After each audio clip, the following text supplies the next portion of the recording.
Netcasts you love. From people you trust.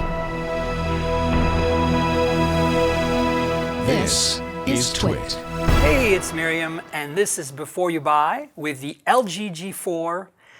This is the new flagship from LG, and it is a tremendous phone. I can spoil it a little bit for you right now by telling you this is potentially the best phone on the market today of all phones, and definitely one of the best Android phones on the market. So, LG just launched this about a week and a half ago, and I've got two of them here. The reason for that is I've got the two different covers. As you can see, the one on my left here is a plastic back cover with what they call hammered metal, but it's not real metal though. And the one on my right here is actually a real leather cover with some really cool stitching, and it feels wonderful.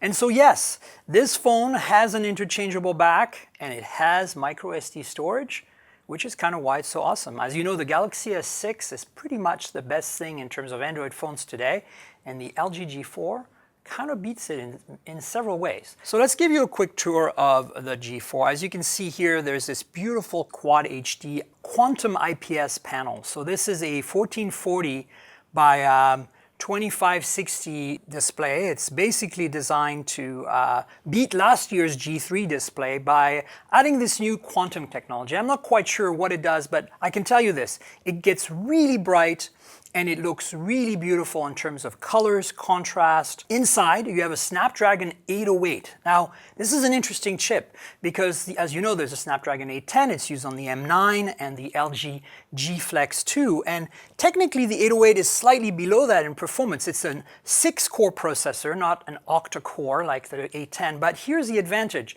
It's a little more power efficient, and you get about 95% of the performance. There's also 3 gigs of RAM, 32 gigs of built-in storage, and as I said, a micro SD card since the back cover is removable, and the battery is also removable. It's a 3000 milliamp hour battery. But here is what I'm really excited about. You're gonna say, well, so far so good, but the camera. Oh, the camera. So specs.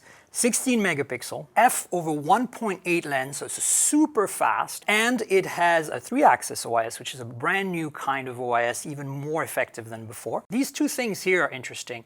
This is the laser autofocus pod that's been on all LG phones since the G3, well, flagship ones anyway. G3 has it, G Flex 2 has it.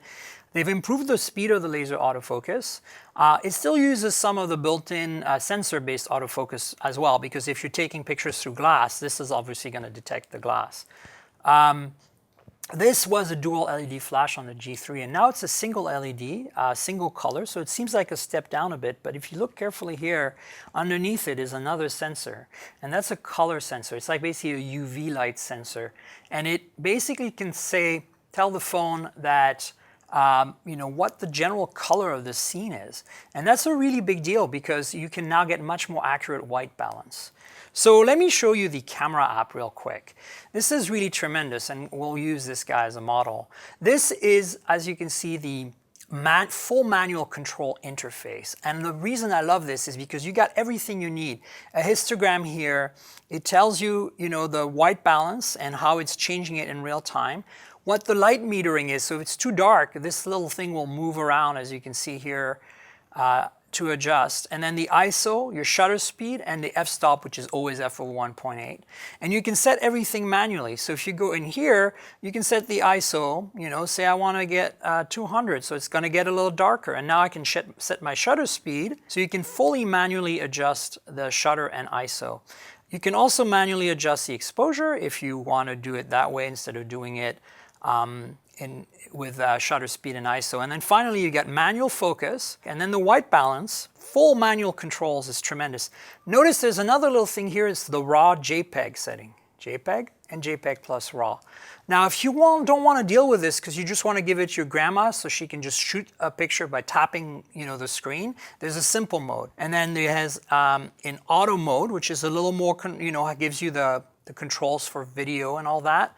And has some simple things you can tweak, like do I want HDR auto or HDR manual or whatever. This thing takes absolutely stunning pictures. Now, it's just a little better than the GS6 in some cases. Sometimes the GS6 is a little better than the G4, But ultimately, you can't go wrong with either of these in terms of photography. Let's walk you through some of the details of this phone. As you can see, there's no buttons, they're on-screen buttons. What's cool is you can configure how many of these buttons and in which order you want them in the UI. At the bottom, there's this kind of cool pattern all the way around the edge of the phone. And here you can clearly see on top, you've got a notification LED, front-facing camera, which I'm going to get back to in a second, the sensor for putting it to your face and brightness level, and of course the earpiece. That front-facing camera is no slouch. It's an 8-megapixel job. Really good wide angle, no autofocus or anything, but it takes really beautiful selfies. There's no buttons anywhere around, obviously, since LG puts their buttons on the back. So just going to show you the edges real quick. You've got the top here and the sides, as you can see, this fake metal chrome that's actually plastic, sadly. The only thing of interest is at the bottom where you have the micro USB charge and data port right here, and then you've got the headphone jack right there, standard headset jack. Again, nothing on the left-hand side. Now here's that leather back. It's real leather with real stitching, and you know, it might not be to everyone's taste, but I think it's really quite beautiful. The usual button arrangement for all the recent LG phones, you get the power lock key here, the volume down, volume up. Things that I don't like too much, it's plastic and glass and maybe leather and glass if you get the leather version, but really a metal frame would be great. The other thing, I don't know if you can see here, but it's slightly curved. It's not G-Flex 2 curved, and it's not flexible when you push on it, but it has a slight curve to the display. And I think LG is kind of going for that, so that when you hold it to your face, it feels more natural and it feels nicer. There's a couple of things it doesn't have out of the box.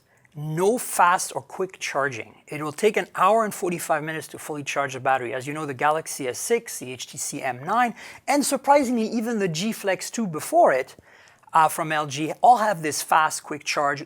With a proper charger, you can get about an 80% charge in like half an hour to 45 minutes.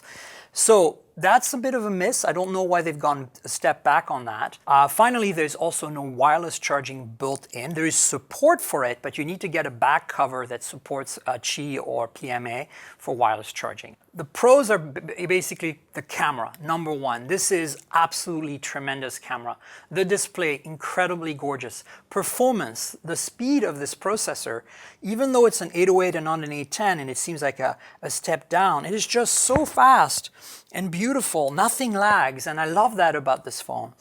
And then, you know, of course, some people think this is not really a big deal, and I personally can live without it, but having an interchangeable battery and micro SD support and different backs makes for, I think, a better phone in terms of a flagship device. The cons, as I said, they're very minor. No fast charge, no wireless charging out of the box. I wish this phone was made out of metal, at least the main frame of it, rather than plastic, because, it is a flagship device. So that's it, the LG G4 here on Before You Buy, a tremendous phone. I really cannot recommend this phone more. Go get it. You will be really, really happy. It's coming out sometime soon, and the pricing hasn't really been announced, and nor has the actual exact launch date for the US carriers, but it's already available in Korea, and it's in the usual flagship price point, so I expect this to be $100 to $200 on contract, and of course, $650 or so unsubsidized. But again, the pricing hasn't been finalized yet. So again, this is Myriam for Before You Buy with the LG G4, tremendous Android phone.